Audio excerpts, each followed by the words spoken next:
그리스도로 살아갈 수 있도록 인도하실 줄 저는 믿습니다.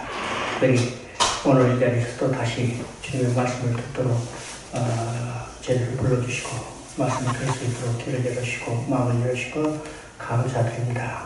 우리 신앙이 하나님 말씀의 기초에 굳게 서도록 우리를 인도하여 주시옵소서. 우리 주 예수 그리스도의 이름으로 기도드립니다. 아멘. 지난주에 우리 역대기까지 봤습니다. 네.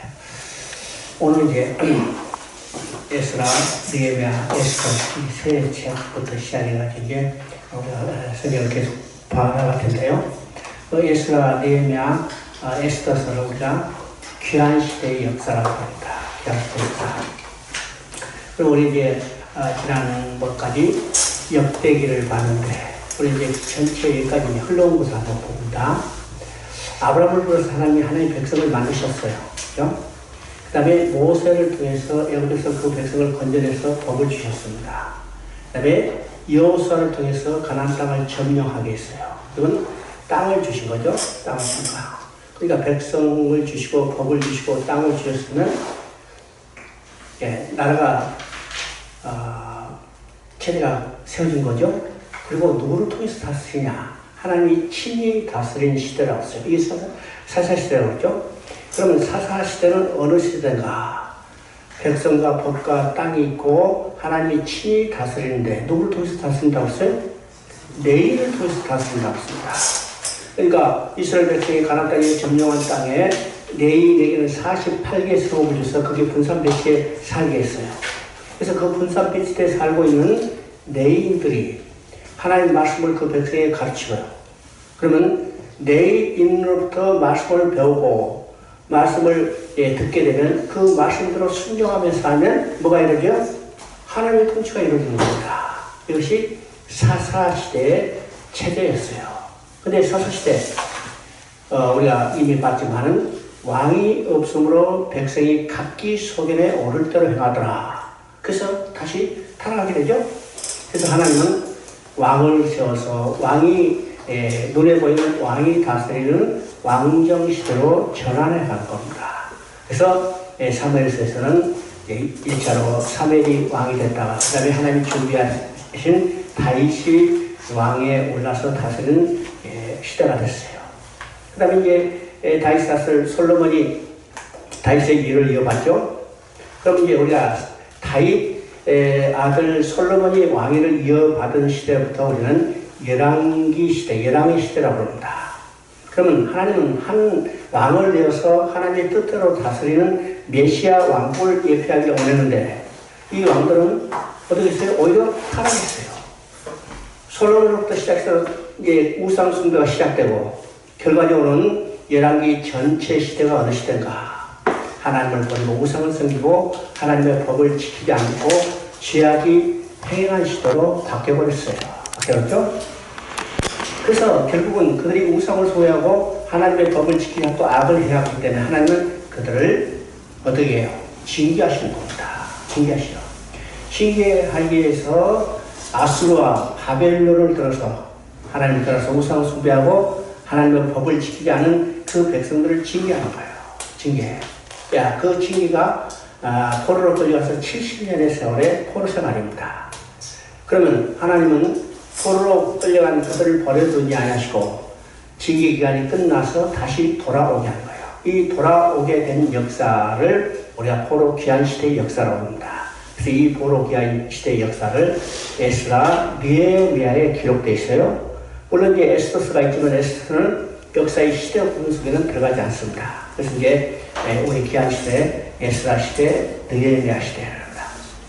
그러면 이 포로 귀환 시대의 역사가 이제 세 번에 기록되어 있는데 에스라, 느헤미야, 에스더죠. 그러면 이 세 책의 관계가 어떻게 되어 있는가?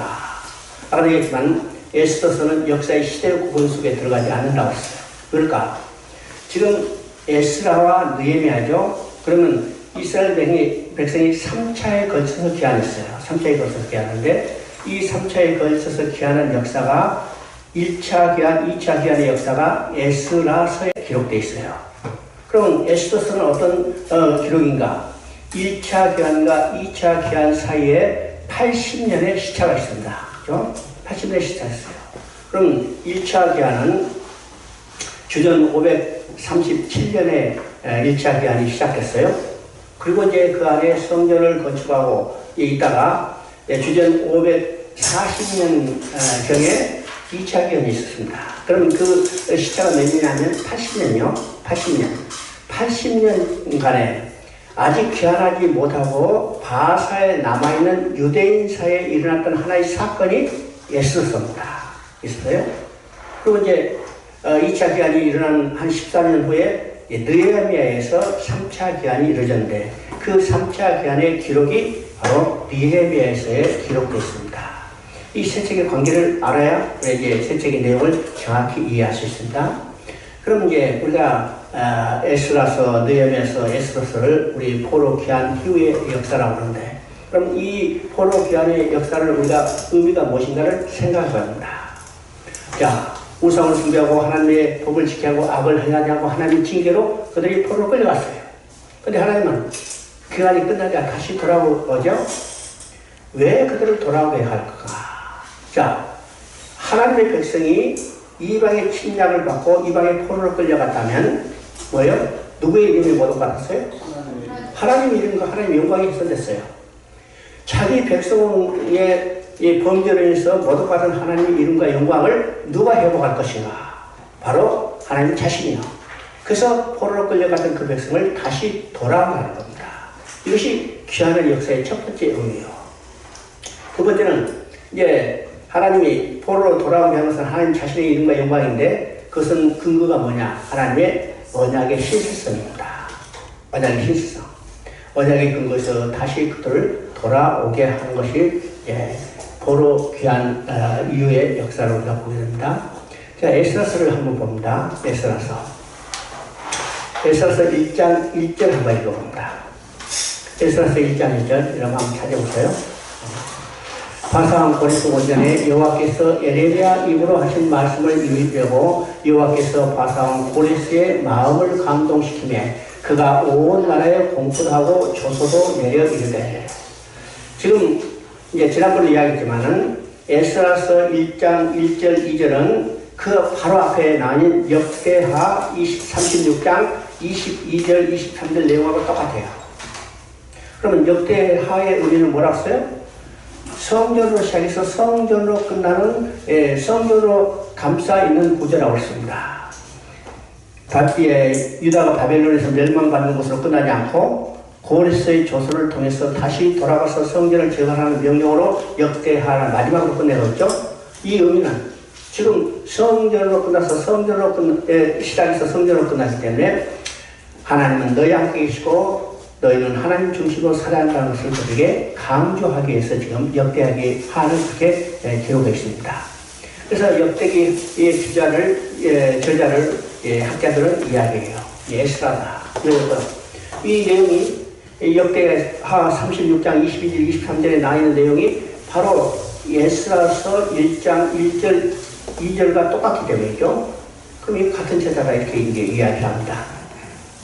그러니까 어떻든지 간에 우리가 에스라 시작할 때 지금 1장 1절처럼 바사왕 고레스 원년에 여호와께서 에레미야 입으로 하신 말씀을 이루시려고 여호와께서 바사왕 고레스의 마음을 감동시키시며 그가 온 나라에 공포도 하고 조소도 내려 이르되. 우리는요 1장 1절 한 절을 가지고 우리가 중요한 것을 세 가지를 깨닫게 되는 겁니다. 첫째는 어떤 것인가? 첫째는 이 바사란 말이에요. 바사왕 고레스 원년이라고 했죠. 그러면 이 바사를 통해서 역사의 주인이, 역사의 주권자가 누구인가를 알게 되는 겁니다. 알겠죠? 자, 하나님이 이스라엘 백성을 외에서 건져냈어요. 그래서 이 시내산에서 계약을 체결하죠. 이것을 우리가 시내산 언약이라고 합니다.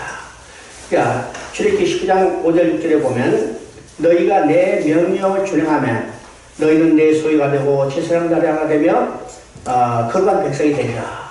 그래서 백성이 뭐라고 했어요? 우리가 하나님의 명령을 다 준행하겠나이다 했어요.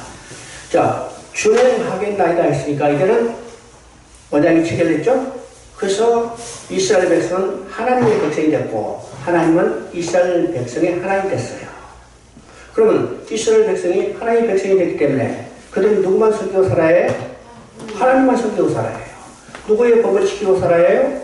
하나님의 법을 지키고 살아야 해요. 근데 하나님만 섬기고 살아야 할 그들이 어떻게 했어요? 하나님을 버리고 우상을 섬기게 됐죠. 하나님의 법을 지키지 않고 제약을 행하게 돼요. 그러면 하나님 어떻게 했어요? 그들을 징계해요. 그들을 징계한 겁니다. 그래서 이스라엘을 북이스라엘을 징계하기 위해서 아수르를 일으켰고 또 남유다를 징계하기 위해서 바벨론을 일으켰어요. 그러면 하나님은 그들을 징계할 기간을 얼마나 오래 했습니까? 이 다음에 나오면 에레미야를 통해서 70년이 차면 내가 다시 돌아오게 해라. 70년 동안 징계 기간이요. 그죠? 자, 징계 기간이 끝나서 그들을 다시 돌아오게 할 때는 어떤 나라를 일으켰어요? 지금 바사라는 나라를 일으켰어요. 그러면 아수르나 바벨론이나 바사는 이 나라가 존재할 때는 오늘날 미국처럼 세계를 지배하는 초강대국이 됐어요. 그러면 세계를 지배하는 이 초강대국이 누구의 주권이 있어요? 하나님 주권이 있어요. 오직 하나님의 도구로 사용될 뿐이 있습니다. 그러니까 이것을 통해서 모든 역사의 주권자는 누구인가? 곧 하나님이라는 거예요. 하나님. 오늘 우리가 세상 이야기를 많이 하죠. 정치 이야기도 하고 걱정돼서 이야기하겠지만은 그래서 그 걱정하다 보면 마음이 답답할 수도 있어요. 근데 우리는 하나님의 손길을 바랄 때 모든 주권은 하나님께 있다. 하나님의 뜻대로 하나님의 계획대로 하나님의 목적대로 이루어 가신다는 사실을 우리가 보게 되면 우리는 염려 사라져요. 그렇죠? 우리는 이제 성경을 볼 때 가져야 될 역사인식 세 가지를 이미 이야기했죠. 그 관점을 항상 우리가 견지하고 성경을 읽으면 여러분 마음이 편해진다. 자, 첫째 뭐라고요? 역사의 주인은 하나님이고 모든 역사는 하나님이 주권적으로 이루어간다는 거예요. 두 번째는 하나님의 역사는 시작과 끝이 있다고 했어요.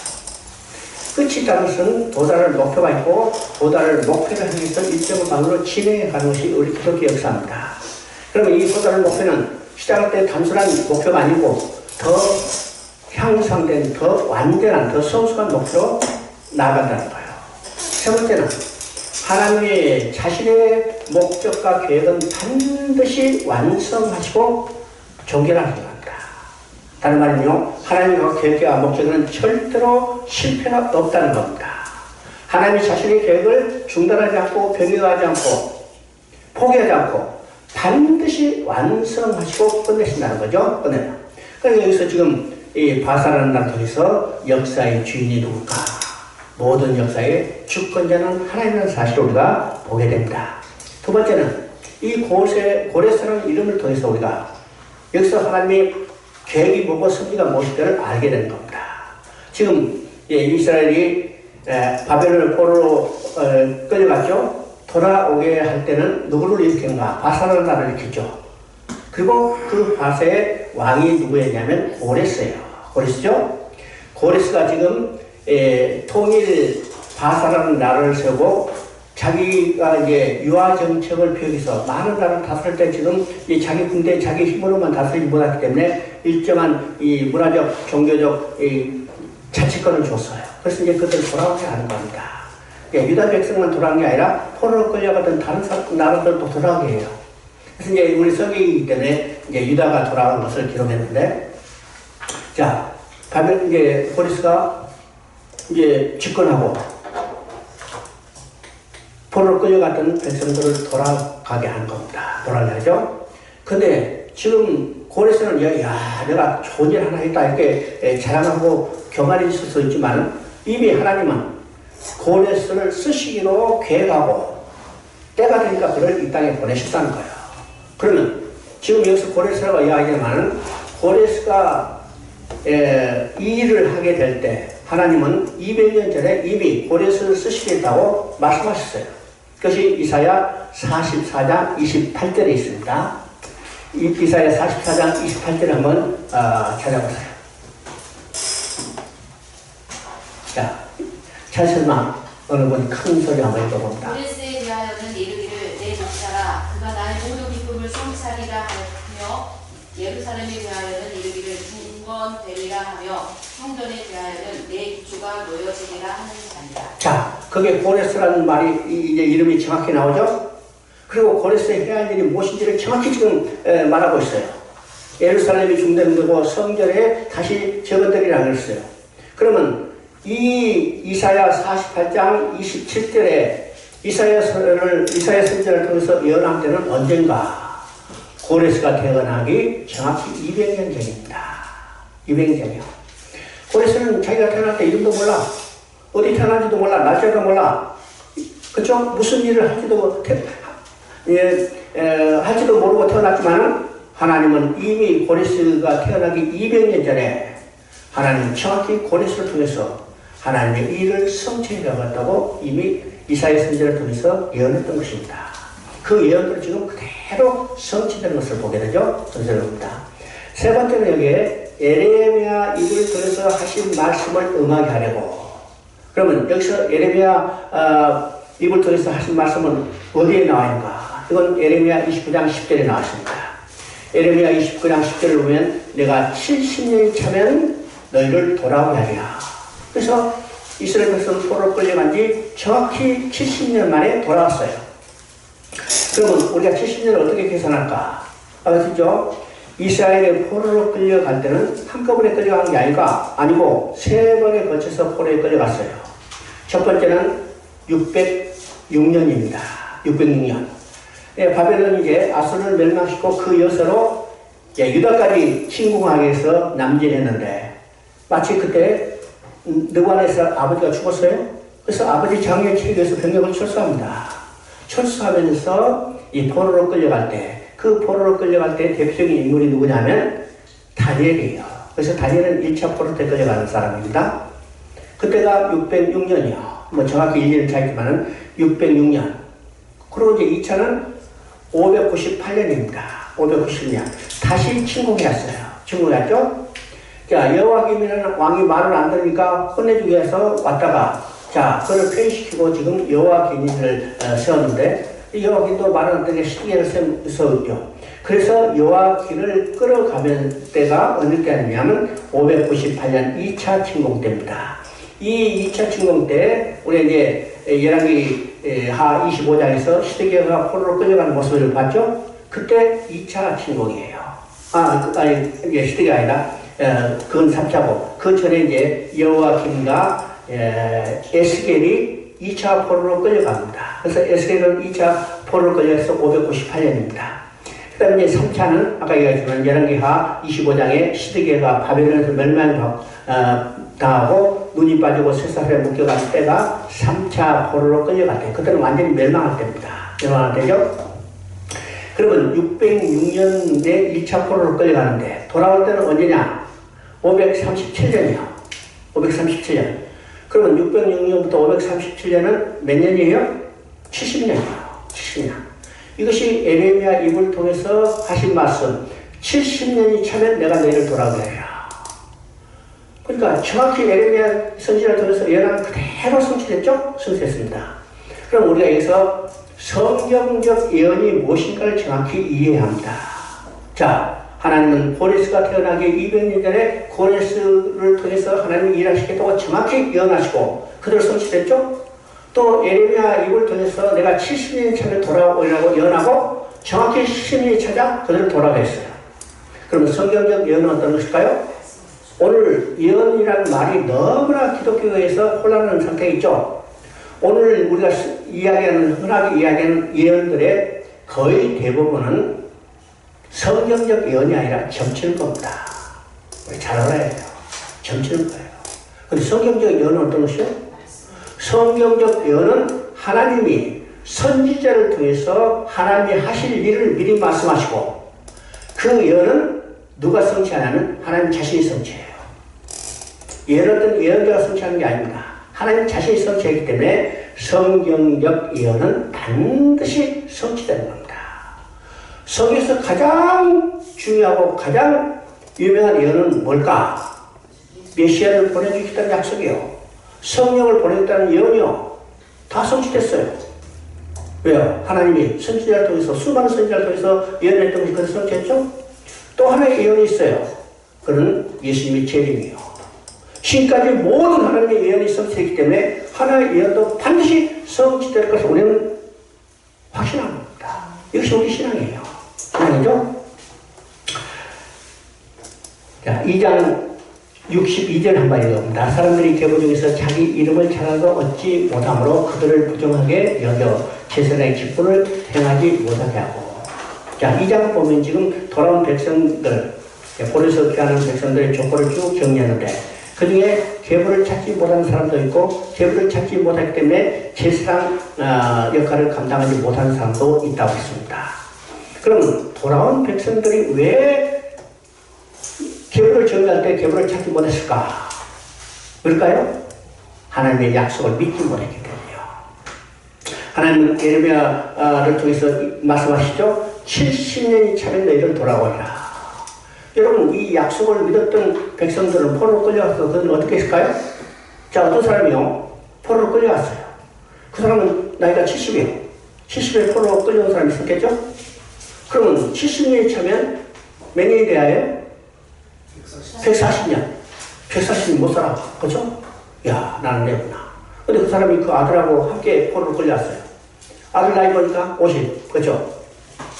그럼 50살 된 아들도 70년이 나면 몇 살이에요? 110년. 아, 이거 못 살아. 그러면 야, 안 됐다. 이렇게 끝나는 게 아니라 내도 못 들어가고 내 아들도 돌아가지 못하지만은 하나님의 약속이 있기 때문에 내 손자는 아니면 내 손자, 증손자는 반드시 돌아가게 될 것이다. 그럼 어떻게 해요? 그들이 어떤 민족인지 정체성을 정확히 가르쳤어요. 아시죠? 그래서 그들은 돌아가면 어떻게 해요? 그들의 정체성을 그대로 확인했기 때문에 조건을 그냥 찾는 거예요. 근데 약속을 믿지 못한 사람은 어떻게 해요? 70년이 되면 돌아간다는데 무슨 놈이 70년이야? 언제 우리 70년이 돼서 조국이 회복되고 우리가 돌아갈 수 있겠느냐? 포로가 무슨 족보야? 그죠? 그래서 그들은 약속을 믿지 못했기 때문에 자기들의 정체성 족보를 정리하지 않았어요. 후계에 인계하지 않았어요. 그래서 돌아왔는데 족보를 정리하지 못했죠. 오늘도 우리의 족보가 어디인가를 정확히 알아야 합니다. 우리 족보 어디 있어요? 어? 우리 족보 저기 박씨 가문의 족보요? 우리 족보는 하나님의 생명책이 있다는 사실을 확신해야 해요. 그렇죠? 자, 3장 3절 한번 읽어봅니다. 3장 3절 요시닥의 아들 예수와 그의 형제 제사장들과 스알들의 아들 스룹바벨과 그의 형제들이 다 일어나 이스라엘 하나님의 제단을 만들고 하나님의 사람 모세의 율법에 기록한 대로 번제를 그 위에 드려 할세 우리가 모든 백성을 두려하여 제단을 그 터 위에 세우고 그 위에 아침 저녁으로 여호와께 번제를 드리며 8절에 보니까 예루살렘에 돌아온 사람들이 공사를 시작하고 지금 이제 돌아와서 제일 먼저 한 일이 뭘까? 제일 먼저 한 일이 그 터 위에 제단을 세우고 번제를 드렸다요. 그 다음에 뭐 했어요? 그 다음에 성경 공사를 한 겁니다. 우리는 이제 성경 공사에서 성경을 지어지면 그 다음에 거기다가 이제 번제를 드릴 것 같은데 그렇지 않았어요. 성경 공사를 시작하기 전에 그 터에 제단을 세우고 번제를 드렸습니다. 이게 어떤 의미일까요? 어떤 의미일까요? 성전이라는 건물을 세우는 것보다도 제단을 세우고 번제를 드림으로 하나님과 관계가 회복되는 것이 더 중요한 거예요. 더 먼저라는 거예요. 성전을 짓는 것은 어떤 것이요? 하나님과 백성이 함께 사는 상징적인 조형물을 소위 말해서 건축물을 세우는 것에 불과한 겁니다. 그러니까 성전 자체가 중요한 게 아니라 하나님과 교제가 더 먼저라는 사실을 알아야죠. 또 여기 제단을 쌓을 때 그 터라고 했습니다. 그 터. 그 터는 어느 터요? 이미 예루살렘 성전이 지어졌던 그 터. 이제는 브레타가 없지만은 그 터는 그대로 있는 거예요. 바로 그 터에, 하나님이 정한 그 터에 제단을 쌓고 번제를 드는 겁니다. 오늘도 우리 어떤 특정한 장소가 중요한 게 아니고 어디서든지 우리는 하나님 앞에 제단을 쌓고 번제를 드려야 해요. 이건 뭐 짐승잡아 드리는 게 아니라 우리는 오늘 번제를 드리는 것은 어떤 것이요? 번제를 완성하신 예수 그리스도를 확고하게 믿는 것이 우리가 번제를 드리는 겁니다. 그죠? 이게 하나님과 관계가 올바로 회복돼야 해요. 자, 4장 3절 한번 읽어봅니다. 4장 3절 스룹바벨과 예수와 기타 이스라엘 족장들이 이르되 우리 하나님의 성전을 건축하는데 너희는 우리와 상관이 없느니라. 바사 고레스가 우리에게 명령하신 대로 우리가 이스라엘 하나님 여호와를 위하여 홀로 건축하려 하였더니 이로부터 그 땅 백성이 유다 백성의 손을 약하게 하여 그 건축을 방해하되. 지금 이제 계단을 쌓고 번제를 tes어. 그 다음에 이제 성전 건축을 시작하게 됐죠. 성전 건축을 시작하자 손님들이 찾았어요. 그 손님들 누굴까? 그 땅에 살고 있는 사마리아 사람들입니다. 사마리아의 유력한 사람들이 지금 성전을 건축하고 있는 스룹바벨과 예수에게 찾아왔어요. 그래서 하는 말이 어떤 말이에요? 야, 너희가 하나님의 성전을 건축한다는데 우리도 함께 협력하겠다. 우리도 함께 건축하자. 이렇게 제의했어요. 그랬더니 지금 여호수아 스룹바벨이 뭐라고 그래요? 여호와를 위하여 우리가 홀로 건축하리라. 홀로 건축한다고 했습니다. 자, 왜 그들이 성전을 건축하는데 협력해서 찾아왔다면 얼마나 좋은 일이요. 만약 그들이 협력하면 인부도 될 거고 자금도 될 거고 여러 가지도 물질적인 혼도 할 때면 빨리 지을 수 있죠. 그럼 야, 그렇다. 우리 같이 짓자. 이렇게 했는데 여호수아 스룹바벨은 이런 죄에 딱 거절해서 안 된다. 우리 홀로 건축하리라. 왜일까요? 사마리아 사람은 이미 혼합된 종교, 혼합된 민족으로 바뀌어버렸어요. 그들이 성전을 건축하자고 제의할 때 내세운 이유는 두 가지였죠.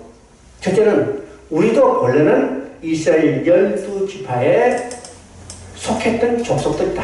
그렇죠?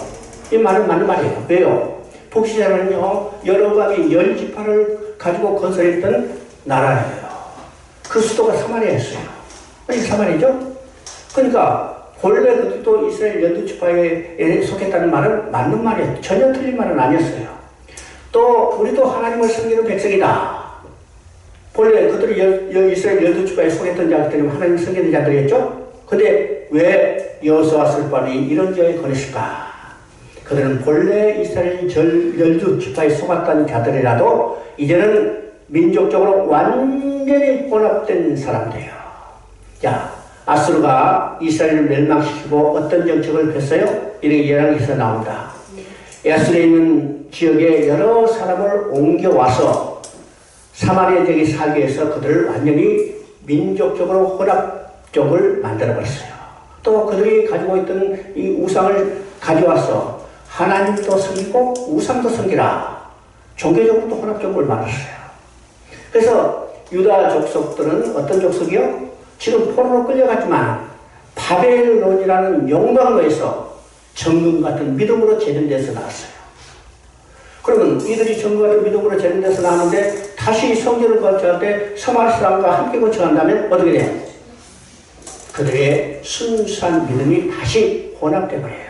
혼합되기 때문에 여호수아와 스룹바벨은 그들이 성전 건축을 제의한 것을 이런 죄에 거절했어요. 우리 홀로 건축하리라. 신앙의 순수성, 민족의 순수성을 온전히 지키겠다는 거예요. 지키겠다는 거죠. 그러면 그들이 거절하면 뭐가 예상돼요? 뭐가 예상돼요? 방해가 예상돼요. 여기도 지금 그대로 나왔어요. 그 건축을 방해하되. 방해하고. 그럼 얼마나 그들이 아주 극렬하게 반대했을까? 성전 건축이 14년 동안 중단되는 사태가 벌어집니다. 오늘 우리가 신앙생활에도 또 교회 또는 어떤 사역을 해도 참 유혹들이 많이 있습니다. 유혹들이 많이 있습니다. 우리는 그 가운데 무엇을 지켰던가? 신앙의 순수성을 지켰던가? 아니면 우리가 조금 편하게 할 것인가 결단할 때가 계속해서 나타나는 겁니다. 어떡하죠? 그 다음에 6장 17절 한번 읽어봅니다. 6장 17절 하나님의 성전 봉헌식을 행할 때 수소 100마리와 순양 200마리와 어린 양 400마리를 들고 또 이스라엘 지파의 수를 따라 순염소 12마리로 이스라엘 전체를 위하여 속죄제를 들고 지금 이제 성전을 다 펴졌어요. 이제 봉헌을 하죠. 봉헌을 할 때 지금 어떻게 했냐면 이스라엘 지파의 수에 따라 순염소 12마리로 이스라엘 전체를 위하여 속죄를 드리되 지금 성전 건축하는 지파는 실제로 어느 지파예요? 포로로 끌려갔다 다시 돌아온 유다 백성들 지파로 말하면 유다 지파와 베냐민 지파 두 지파입니다. 그럼 두 지파는 신앙의 순수성을 지켰기 때문에 이 두 지파만 이하에서 속죄제를 지내야 할 것 같은데 이스라엘 12지파 전체를 위하여 속죄제를 지냈어요. 속죄제 지냈죠? 자, 그 의미가 지금 에스겔 37장 22절에 나오는 겁니다. 에스겔 37장 22절 보면 유다가 이스라엘과 유다는 나라가 될 것이며 온 한 임금이 모두 사들이 되며 그들이 다시는 두 민족이 되지 아니하며 두 나라로 나누지 아니할 것이라는 예언이 그대로 성취된 겁니다. 지금 12지파에서 10지파, 2지파로 나눠졌지만 언젠가는 이것이 한 나라로 될 것이다. 한 임금이 다스릴 거야. 이것은 더 나아가서는 유대인과 이방인이 한 임금에서 다스릴 겁니다.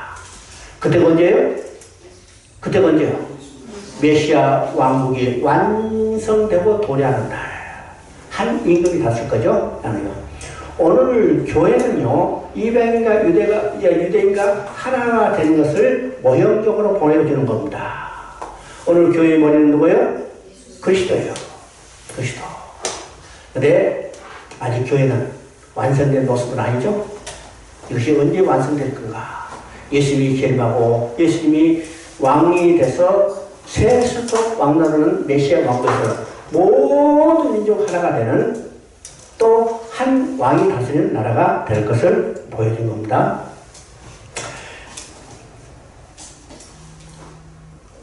자, 느헤미야서를 봅니다. 느헤미야서는 이제 3차 기한에 대한 기록이라고 합니다. 3차 기한. 그러면 1차 기한과 2차 기한이 있었고 3차 기한이에요. 그러면 느헤미야는 어떤 것일까? 느헤미야는 돌아와서 성벽을 재건하는 일입니다. 성벽을 재건하죠. 성벽을 재건하는 일은 어떤 의미가 있을까요? 지금 이제 느헤미야가 이제 바사에 남아 있어요. 나있죠? 그래서 자기 조국을 늘 생각했습니다. 지금 이 시대를 보면요, 바사는 여기 느헤미야는 포로로 끌려온 1세대는 아닌 것 같아요. 나이로 보면 아마 1.5세나 아니면 그 후에 2세대로 볼 수 있는데 이 느헤미야는 항상 조국 예루살렘을 생각하고 있었어요. 그에 대한 소식을 관심 있게 들었어요. 특별히 자, 성전을 재개했다는 소식을 들었는데 성벽은 아직도 해파됐다는 소식, 아직 수치되지 않았다는 소식을 계속 듣고 있는 거죠. 지금 우리가 보면 예루살렘에 귀환했으면 예루살렘에서 사람들이 많이 살 것 같은데 그렇게 살지 못했어요. 왜일까요? 유대인 민족은 짐승을 기르고 사는 백성들이었습니다. 그렇죠? 유목 농경민이요. 그러면 예루살렘 성은 도시적인데 이게 농사 짓고 살 때가 안 되죠? 쉽게 말하면 밥벌이가 제대로 되지 않는 거예요. 밥벌이가 되지 않기 때문에 어떻게 해요? 곳곳에 흩어져요. 밖으로 나갔어요. 시골로 나가서 농사 짓고 먹고 살기 위해서. 그래서 예루살렘에 사람이 모자라가지고 어떻게 해요? 제비 뽑아서 그게 살고 있는 사람을 강제적으로 여기 거주하도록 만들었어요. 만들었죠? 그러니까 예루살렘은 근본적으로 회복됐다 하더라도 거주민이 많지 않기 때문에 성전은 재건했지만 성벽은 아직도 해파된 그대로예요. 자, 느헤미야는 그 소식을 계속 바사에서 듣고 있는데, 그죠? 그래서 자기 성벽을 지어야겠다는 이 일념을 가지고 있었던 사람 중에 한 사람입니다. 그래서 어느 날 이제 왕의 허락을 받아서 3차로 귀환합니다. 3차로 왔네요. 느헤미야에서 보면 느헤미야가 얼마나 하나님을 섬기는 사람이었고 그가 신실하고 충성된 사람인 것을 우리가 보게 되는데 그가 왕의 신임을 받고 결국은 그 왕의 허락을 받아서 3차로 귀환해서 성벽을 재건하는 내용입니다. 그러면 느헤미야서는 전부 이제 10석장으로 되어 있는데 크게 세 부분으로 나눌 수 있어요. 첫째는 1장부터 6장까지는 느헤미야가 돌아와서 성벽을 재건하는 일입니다. 성벽을 재건하는 일이죠. 그러면 성벽을 재건하는 것은 어떤 의미가 있을까요? 고대 국가는 한 성읍이 한 나라이기 때문에 성벽을 이제 튼튼하게 세운다는 것은 나라의 방비를 견고하게 세운다는 겁니다. 그죠? 그러면 성벽만 튼튼하면 나라가 견고할 수 있을까요? 성벽만 견고하면 나라가 견고했을 수 있어요? 그래서 예를 들면 중국의 진시황이 북방 오랑캐 침략을 막기 위해서 만리장성을 건설했어요. 그죠? 근데 만리장성은 지금까지도 튼튼하죠? 앞으로 만리는 더 갈 거예요, 아마. 근데 진나라는 성벽을 재건하기 시작할 때부터 만리장성 건설하기 시작할 때 100년 못 돼가지고 진나라는 멸망하고 말았어요. 그럴까요? 성벽이 약해서가 아니라 나라가 부패했기 때문이요. 나라가 부패했기 때문에. 그래서 성벽을 튼튼하게 한 다음에 느헤미야는 무엇을 했느냐? 에스라를 초청해서 신앙 부운동을 일으킵니다. 그것이 7장부터 10장까지 내용이요. 10장까지 내용. 그 다음에 이제 느헤미야는요, 일시적으로 왕의 허락을 받고, 바사 왕의 허락을 받고 기구했기 때문에, 성벽 재건을 마치고 신앙 부운동을 일으킨 다음에 다시 바사로 돌아갔어요. 바사로 돌아갔다가 한 10년 쭉 있다가 에스라임에 왔습니다. 그랬더니 에스라임에 왔더니 10년 전에 신앙 부운동을 일으키고 이제는 다시 죄악을 범치 않겠다고 각서까지 썼던 그 백성이 다시 타락했어요. 이것이 11장부터 13장까지 내용입니다. 그러면 구약의 역사는 뭘로 끝나요? 느헤미야 13장으로 구약의 이스라엘 역사는 끝납니다. 이거 끝나죠? 그러면 구약의 이스라엘 역사는 뭘로 끝난가? 전적인 타락, 전적인 부패하는 모습으로 끝나는 거예요. 이것을 통해서 인간 자력권에 불과한 걸 또 보여주는 겁니다. 보여주죠? 이것이 느헤미야예요. 느헤미야죠? 자, 느헤미야 1장, 6장을 해봅니다. 느헤미야 6장 15절부터 16절까지 한번 봅니다. 성경 역사가 52일 만에 엘루를 25일에 끝나매 우리의 모든 대적과 주위에 있는 이방 족속들이 이를 듣고 다 두려워하여 스스로 낙담하였으니 그들이 우리 하나님께서 이 역사를 이루신 것을 알미라. 자, 느헤미야 6장은요, 성벽을 완공하는 단계입니다. 그죠? 지금 보니까 52일 만에 성벽을 완공했다고 했어요. 그러면 느헤미야 6장에서 반복되는 단어가 있는데 그 단어는 두려워하다는 말입니다. 두려워하는 말이요. 이 두려워하다는 말이 4번 반복되는데 여기서 4번 중에 3번과 한 번의 대상이 달라요. 그럼 3번의 대상은 누구냐면 적들이 느헤미야를 향하여 두렵게 하는 겁니다. 왜 그래요? 두려워서 성벽을 재건하지 못하도록 방해하는 겁니다. 방해하는 거죠? 근데 여기서 6장 16절에는 어떻게 해요? 반대로 이제는 느헤미야를 두렵게 해서 성벽 재건을 하지 못하도록 방해했던 그들이 두려워하고 있는 겁니다. 두려워하고 있어요. 왜 그들이 두려워해요? 52일 만에 성벽 재건을 완공했어요. 52일이라는 것은 인간의 지혜, 인간의 기술, 인간의 능력으로는 불가능해요. 근데 그들은 52일 만에 완공했어요. 그래서 그들을 보고, 야, 이건 인간의 지혜, 인간의 기술, 인간의 능력이 아니다. 하나님의 손이 그들을 이 성벽을 재건했다. 그것을 보고 그들이 두려워하는 거죠. 두려워하는 겁니다. 오늘 우리가 하나님의 일을 해나가요. 여러 가지로 각자의 주어진 사명들은 해나가죠. 그럼 그 일이 결코 쉬운 일이 아닙니다. 쉬운 일이 아니에요. 우리는 영적 전쟁을 하고 있기 때문에 적들이 대적해 와요. 방해해 와요. 쉬운 일이 아니에요. 쉬운 일이 아니에요. 그래서 계속 우리를 두렵게 하고 그 일을 하지 못하도록 방해하지만 이건 하나님의 일이다. 하나님이 내게 맡긴 사명이고 내가 아니고 하나님이 하신다는 이 확신을 가지고 그 일을 이뤄나간다면 누가 두려워해요? 그 일을 방해했던 적들이 두려워한다는 겁니다. 적들이 두려워요. 그래서 우리 사회 가운데 적들을 두렵게 하는 일이 얼마나 많이 있었을까. 이것이 우리의 간증거리고 우리 신앙이 더 굳건히 세워지는 길입니다. 자, 느헤미야 9장 38절을 한번 읽어봅니다. 느헤미야 9장 38절.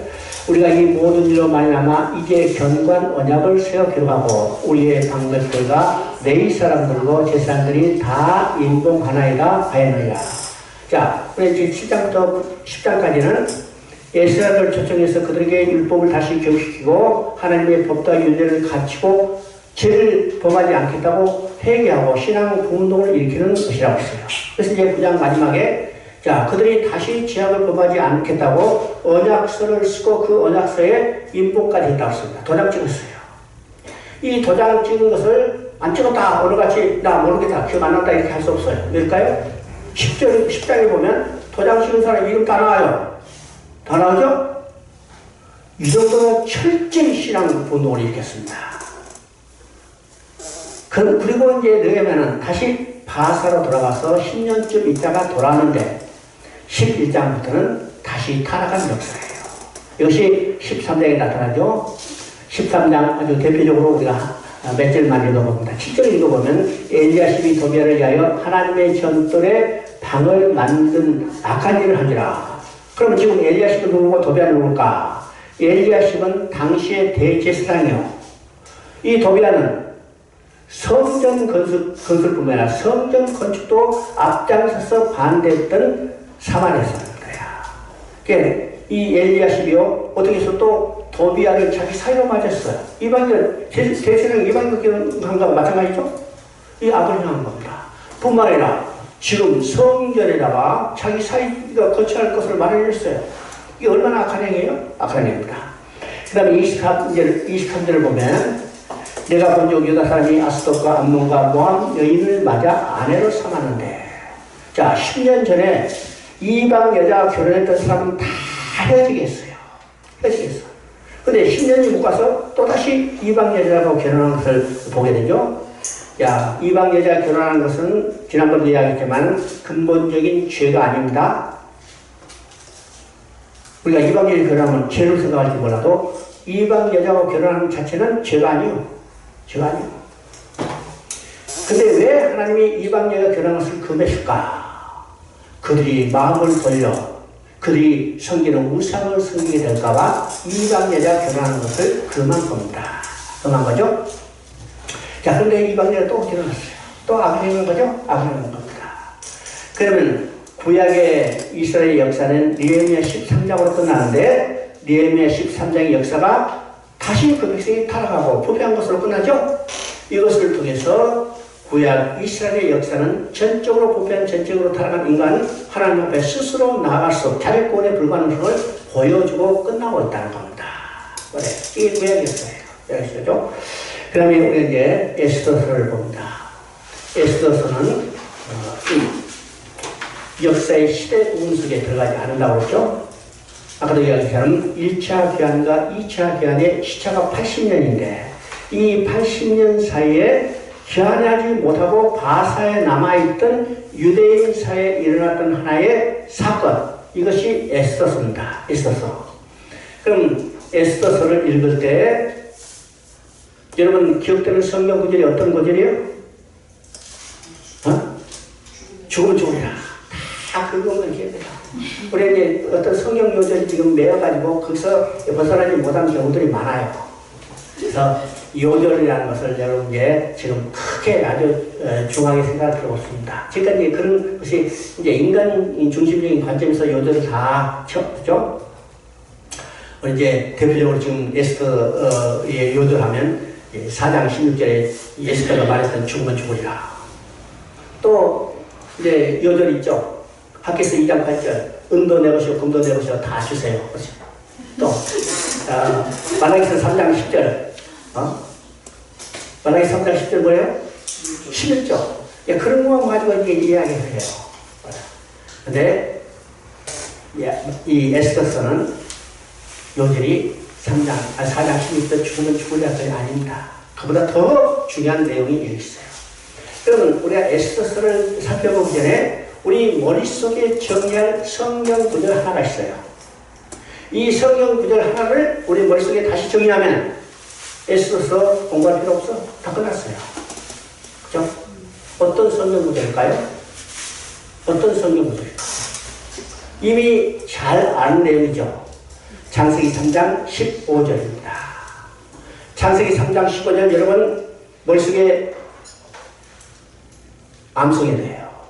우리 요한복음 3장 16절만 머릿속에 잘 암송하고 있죠? 요한복음 3장 16절 하면요 읽어보러 하게 되는데 다 통해요. 근데 창세기 3장 15절 하면 무슨 내용이야, 그죠? 창세기 3장 16절 성취가 요한복음 3장 16절의 사실을 알아야 합니다. 그래요. 그래서 요한복음 3장 16절은, 창세기 3장 15절은 성경 전체를 이해하는데 아주 중요한 핵심적인 내용이에요. 이것이 원복음에 그렇죠. 이 원복음을 전체적으로 확대해 가는 것이 성경 이야기이기 때문에 우리 창세기 3장 15절은 머릿속에 정리가 돼야 합니다. 여기서 핵심은 여자의 후손을 보내주겠다고 약속인데 여기서 세 가지가 있다고 했죠. 첫째는 두 진영으로 나눌 것을 이야기했어요. 두 진영은 여자의 후손의 진영과 뱀의 후손의 진영. 그 다음에 두 번째는 이 두 진영 사이는 원수가 되고 싸움이 있다고 했어요. 이건 영적 전쟁이라고 했습니다. 세 번째는 이 전쟁의 결과가 어떻게 끝날 것인가 이미 계시되어 있어요. 여자의 후손이 뱀의 머리를 상하게 할 것이다. 여자의 후손의 결정적인 승리를 지금 계시하고 있는데 또 뱀의 후손도 만만히 물러가는 게 아니라 끝까지 저항할 것을 이야기합니다. 그것이 여자의 후손의 발꿈치를 상하게 할 것이라고 했죠. 자, 우리 창세기 3장 15절 머릿속에 정리했어요. 에스더서 공부할 필요가 없죠? 있어요, 없어요? 그대로예요. 그대로 정리합니다. 우리가 여기서 에스더가 주인공처럼 생각하지만 실제로 에스더의 핵심 인물은 에스더가 아니고 두 사람입니다. 하만과 모르드게고 그 중에 핵심은 모르드게예요. 모르드게입니다. 왜일까? 여러분 여자의 후손과 뱀의 후손은 두 진영의 싸움을 했죠? 그러면 여자의 후손의 대표는 누구냐? 모르드게예요. 뱀의 후손의 대표는 누구냐? 하만이에요.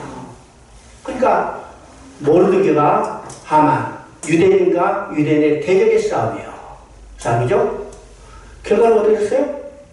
유대인이 이기고 여자의 후손이 이기고 뱀의 후손이 침멸당하는 내는 것을 우리 에스더서를 통해서 보게 되는 겁니다. 그러니까 창세기 3장 15절에서 계시되는 것이 어떻게 더 진전된가를 보여주는 것이 에스더서라는 사실을 우리가 보게 됩니다. 보게 돼요. 자, 우리 성경을 통해서 한번 봅니다.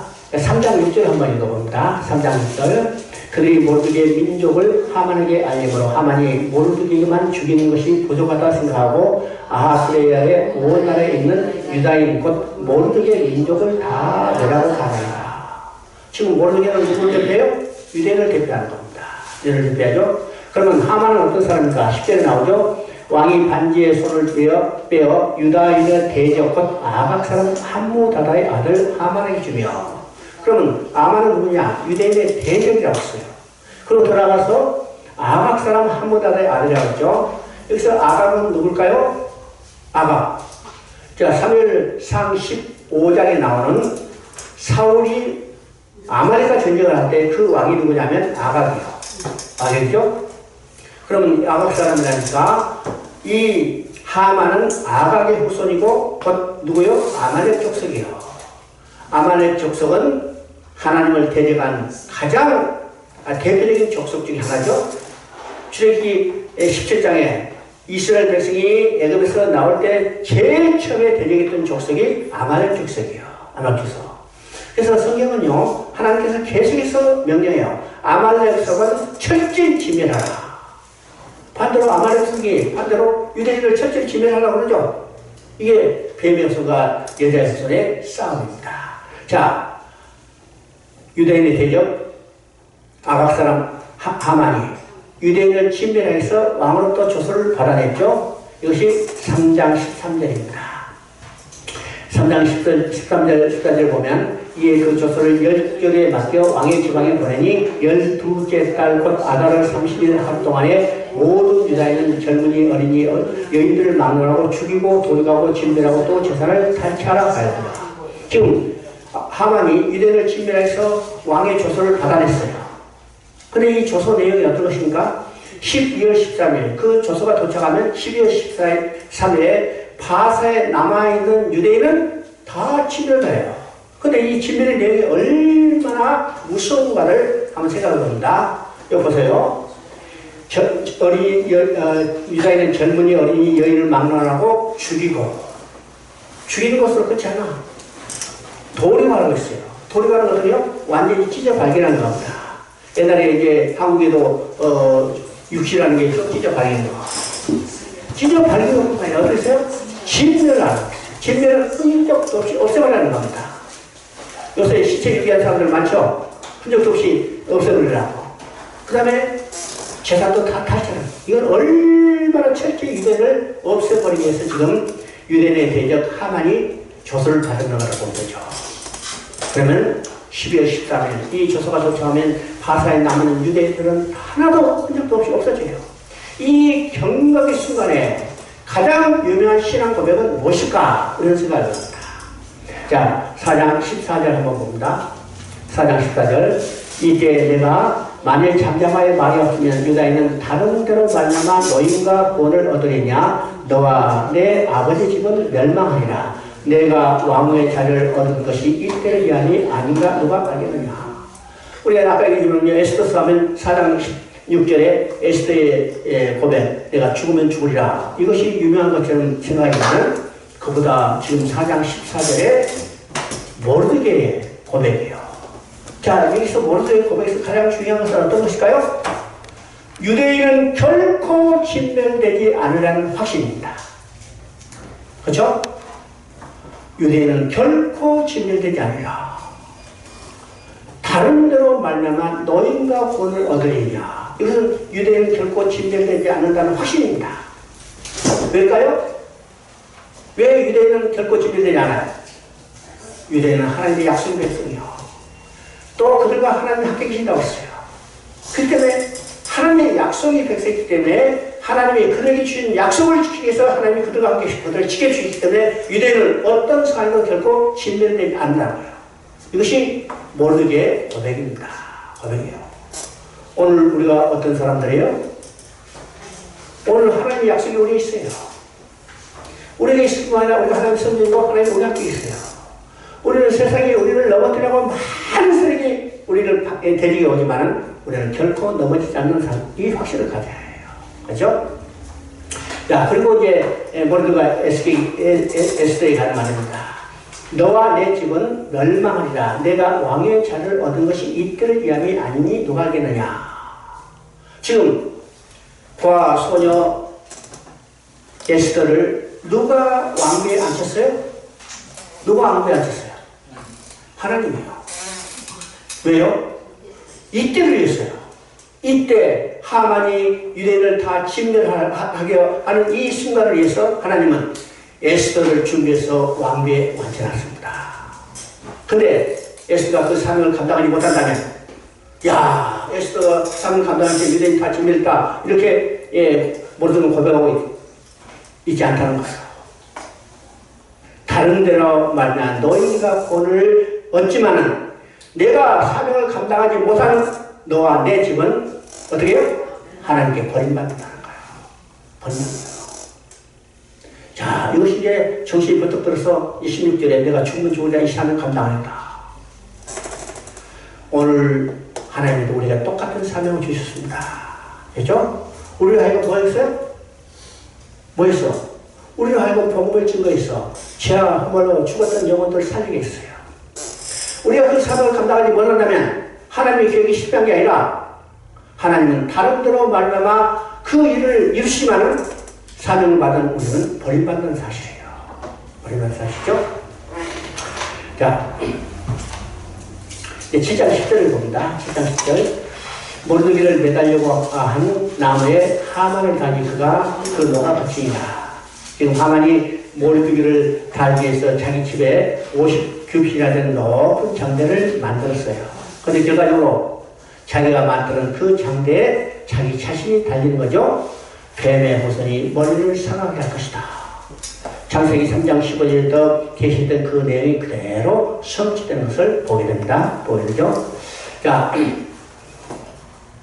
그래서 이제 이것을 기념하기 위해서 지키는 날이 불임절입니다. 불임절. 그럼 불임절도 예수 그리스도에서 성취된 것을 예표한다고 했습니다. 우리 레위기에서 봤지만은 이스라엘 백성이 지키는 모든 날짜와 절기는 누구에 의해서 성취될 것을 예표해요? 예수 그리스도예요. 날짜로 그렇죠? 날짜는 안식일, 그 다음에 초월 월삭이죠? 우리 말하는 대로. 그 다음에 안식년, 휴년. 이 모든 절기도 예수 그리스도의 성취된 것을 예표하고, 그 다음에 절기죠. 레위기에 나오는 집회절기, 유월절, 무교절, 초실절, 오순절, 속죄일, 나팔절, 초막절. 그 다음에 그 후에 나오는 두 개의 절기가 있는데 그 첫 번째가 에스더서에 나오는 불임절입니다. 불임전도 예수 그리스도에서 성취된 것을 예표해요. 그럼 불임전은 어떻게 죽겠어요? 12월 13일에 다 진멸받을 것으로부터 구원받았기 때문에 14일과 15일 양일을 지키는데 14일은 유월절을 보여주고 15절은 예수님의 다시 오심으로 이루어질 완전한 회복, 곧 초막절을 그림자로 보여주는 겁니다. 그렇죠? 그 다음에 이제 또 하나의 절기가 있다고 했죠? 그 절기는 요한복음 10장 22절에 나오는 수전절이에요. 수전절. 마카비 형제에 의해서 나라의 독립을 쟁취하고 안티오크 에피파네스에 회판했던 성전을 수리한 것을 기념하는 지켰던 절기가 수전절인데 이 수전절을 지켰지만 나라는 로마에 다시 멸망됐죠? 또 성전은 로마에서 다 불타고 없어졌죠? 그러면 수전절의 완성자는 누굴까요? 오직 예수 그리스도예요. 예수 그리스도의 통치된 나라는 영원한 나라예요. 그 나라는 견고하죠? 예수님에서 지어진 성전은 영원한 성전이에요. 그래서 수전절의 완성자도 바로 예수 그리스도라는 사실이죠. 예수님자. 바로 이제 에스더서는 역사의 시대 문 속에 들어가지 않고 1차 교환과 2차 교환 사이에 일어났다는 하나의 바사에 남아있던 유대인 사이에 일어났던 하나의 사건인데 그가 무엇인가를 우리가 살펴봤습니다. 다시 해봅시다. 15분에 시작합니다.